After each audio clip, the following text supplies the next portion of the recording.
साथ ही मैं सबसे पहले इस बात में माजरत चाहूँगा तमाम दोस्तों से कि यहाँ पे आज प्रेस कॉन्फ्रेंस जहाँ मोहम्मद असलम साहब ने ख़ुद करनी थी, जो इसी सिलसिले में लाहौर में वो अचानक उनको जाना पड़ा और वहाँ पे भी क्योंकि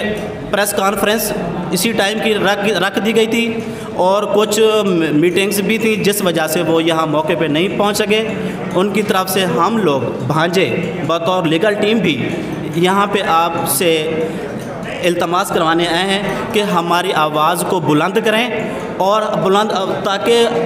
आला हुकाम तक ये मामलात ये बातें पहुँचें कि हमारे साथ कितनी ज़्यादती की जा रही है और हो चुकी है और किस कैपेसिटी में आके उन्होंने इस चीज़ों को मसमार किया।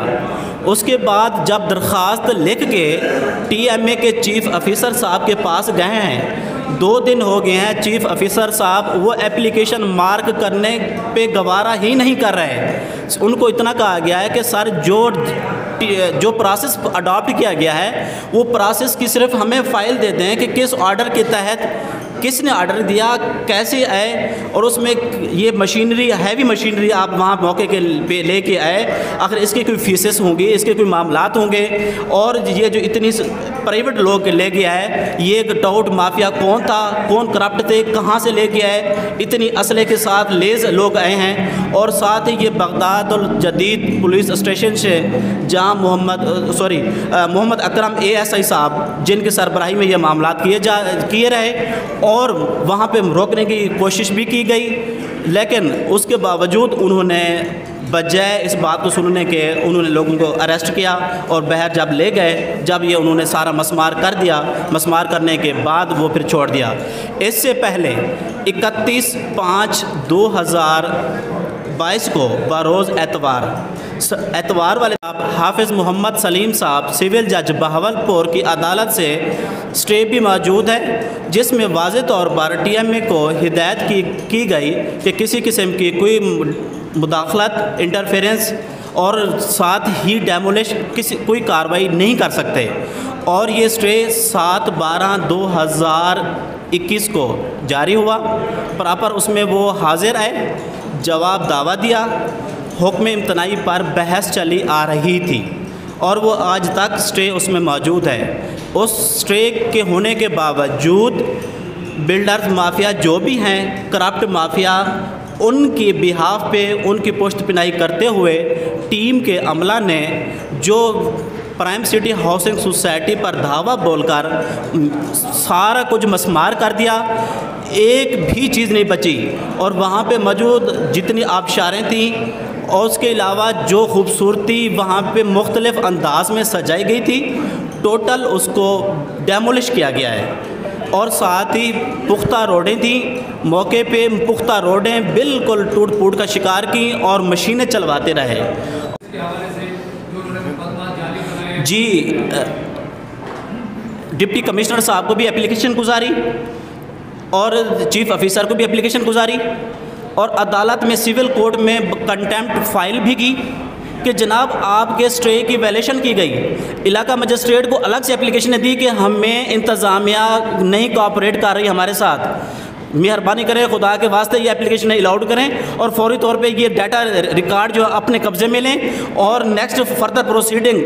अगर वो पर्चा इंदराज नहीं करते जो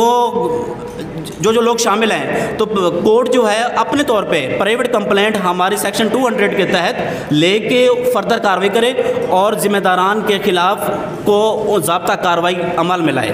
और जिसके कापीज़ हमारे पास अभी भी मौजूद हैं जो जनाब वाला को पेश कर सकते हैं और कोर्ट के स्टे जो कंटेम्प्ट फाइल की है वो भी मौजूद है और आज नोटिस भी वो सारे कुछ उनको मसूल हुए हैं, उसके बावजूद भी वो किसी बात पे नहीं है। मौके पे जो पकड़ा गया उसकी तरफ से कोर्ट की तरफ से उसकी सपुर्दारी के लिए वो हो गया और थाने ने उसकी रिपोर्ट भी की है कि वो ऑटोमेटिक नहीं है,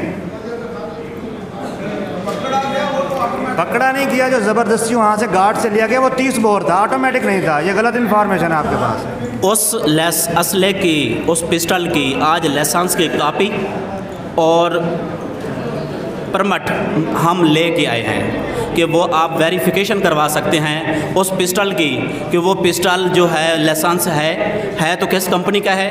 और जिसको तफवीज़ किया गया है वो, और उनके परमिट भी आज हमारे पास मौजूद हैं, कापीज़ जो हम दे सकते हैं।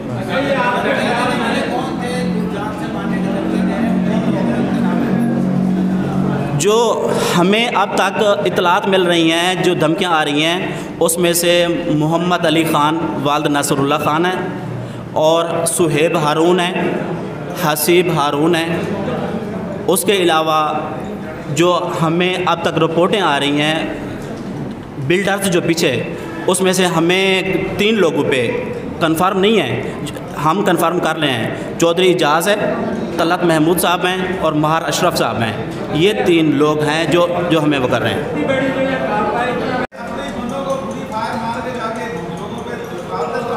वो गलत बुनियाद पे ख़बरें थीं और गलत बुनियाद पर थे। अभी तक ऐसा कहीं से कुछ साबित नहीं हुआ। मैं सबसे पहले अपने भाई का जवाब देना चाहूँगा। जनाब, अगर कोई फ़रीक सट्टा करता है और सट्टा करने के बाद अपने फैमिली से खुद स्टेक ले और जो अपने मुआहदों की खुद ही खिलाफ वर्जी करे, और ऐसी सूरत हाल में क्या करना चाहिए आप बता दें। मैं भी यही अर्ज़ कर रहा हूँ कि जो इस वक्त के हालात वाक़यात हैं वो यही हैं पड़े कि जो दौरानिया था, जो टाइम फ्रेम था, उस टाइम फ्रेम से पहले ही उन्होंने दावे करके स्टे ले लिया। जब आपका एक मुआहदा है, आप खुद ही उसमें खलल डाल दें और दूसरे को उसका कसूरवार कैसे आप ठहरा सकते हैं। मैं आपसे यही गुजारिश कर रहा हूँ, अगर आपको किसी किस्म के इसमें कोई खदशा है तो मेरे साथ बैठ जाएं, मैं आपको सारी डिटेल दे देता हूँ, आप देख लें कसूर किसका है। हमारा कसूर होगा तो हम माफ़ी भी मांगेंगे और जज़ा सज़ा के लिए हम तैयार होंगे। कुछ कंप्लीट हो चुका है, उसकी फ़ीसें अदायगी कंप्लीट हो चुकी हैं, और जहाँ मोहम्मद असलम ने TMA की फ़ीसें अदा की हुई हैं, जिसके चालान आज मौजूद हैं। TMA के करप्ट अमले ने दीगर दर्जनों नौसरबाजों के हमरा प्राइम सिटी हाउसिंग सोसाइटी पर धावा बोला और मकानात, फ्रंट गेट, पार्क्स वगैरह को गैर कानूनी तौर पर मस्मार कर दिया। हमारा मुतालबा है कि इन करप्ट अमला, TMA और दीगर ज़िम्मेदारान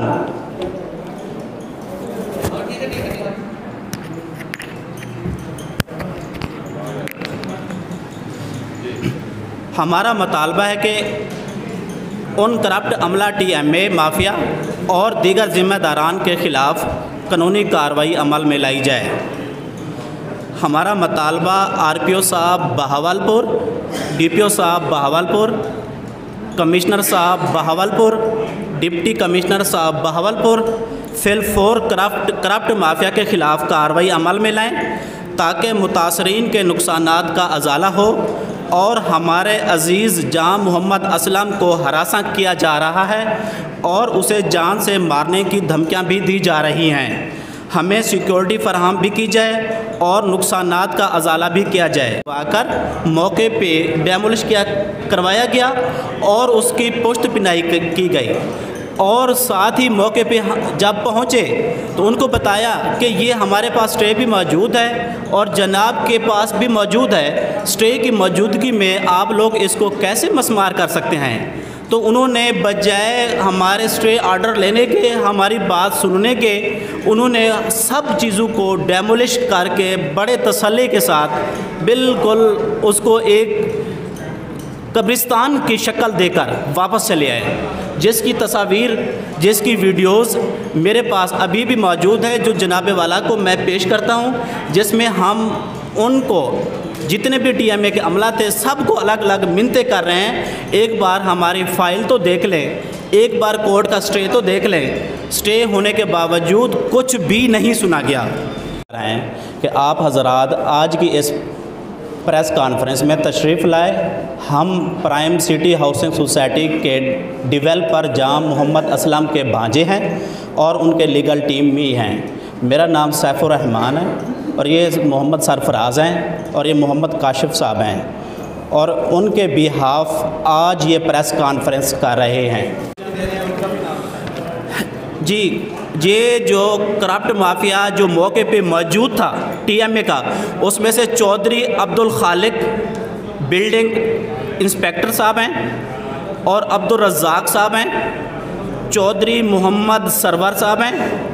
मोहम्मद सिराज साहब हैं और शफीक खोकर साहब। ये वो लोग हैं जिनकी वीडियोस मेरे पास मौजूद हैं और मैं उनकी मिन्नतें कर रहा हूँ कि ये मेरा स्टे तो देख लो, सिर्फ इतना देख लो कि है भी सी या नहीं है। अगर आपके पास पहले आप कहते हैं कि नहीं था हमारे पास स्टे, तो आज अभी तो आपको मैं देने के लिए तैयार हूँ और उसके बावजूद वो नहीं लिया।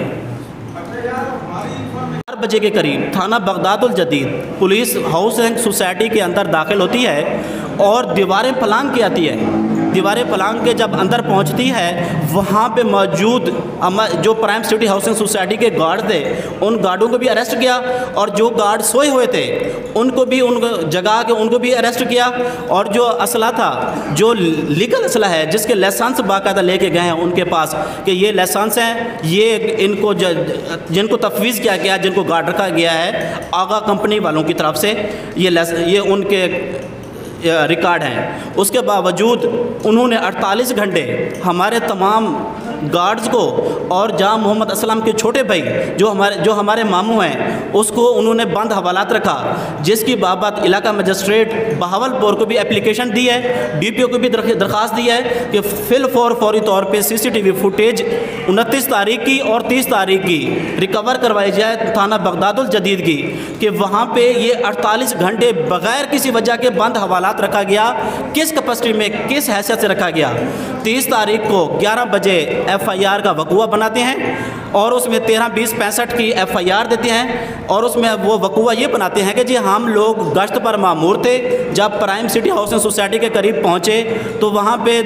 ये बंदा अलग अलग FIR भी अलग अलग देती है, यानी एक FIR पे सब लोगों को शामिल करते हैं कि ये बंदा हमें देखकर वहाँ से भागने लगा तो हमने फ़ौरन अरेस्ट कर लिया। जब तलाशी ली तो इसके जेब से राइफल लिख के साथ लिखते हैं पिस्टल 30 बोर बरामद हुआ, जो हम इसको लेके आ गए हैं। इसे लाइसेंस रिकवर करवाना है, फर्दर कार्रवाई करनी है। बिल्डर्स माफिया इसकी वजह है हासिदीन कि ये एक बंदा क्यों हमसे ज़्यादा, एक सबसे जो मेन वजह बनी वो ये बनी कि प्राइम सिटी हाउसिंग सोसाइटी को आप एक बार जाके देखेंगे, हैरान रह जाएंगे कि किस कदर इतनी खूबसूरत डेवलपमेंट उसकी हुई। और उसके आज तक जितनी भी सोसाइटीज़ डेवलप हुई हैं, या तो रोड का मसला आया, या उसके सेवरेज का मसला आया, या उसके वापडा का मसला आया, या उसके गैस का मसला आया, लेकिन यहाँ पे अल्हम्दुलिल्लाह हर चीज़ देखी जा सकती है। जनाब ये किस दिन पकड़ के हैं, कितनी देर तक इन्होंने मबूस रखा गैर कानूनी तौर पर, और आज ये FIR जिस वक़्त का ये वकूआ बना रहे हैं उस वक़्त की CCTV फुटेज हवालात की मंगवाई जाए कि ये बंदे बंद हवालात हैं या वहाँ पे हैं।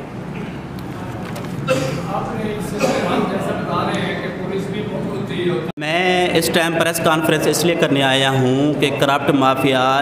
इस नोयत तक पहुँच चुका है कि कोर्ट में लिटिगेशन अभी चल रही है, पेंडिंग है, फैसला नहीं हुआ।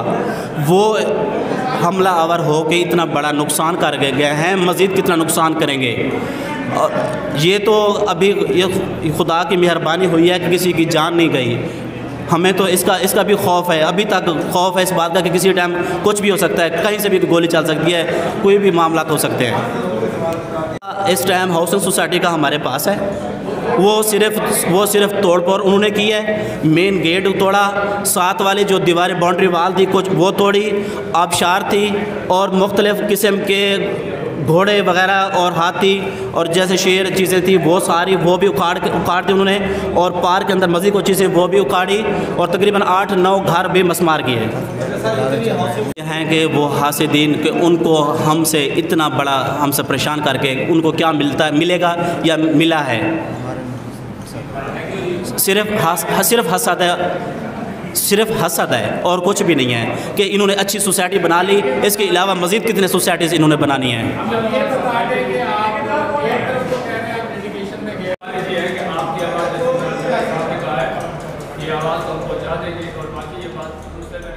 ऑटोमेटिक असला था नहीं।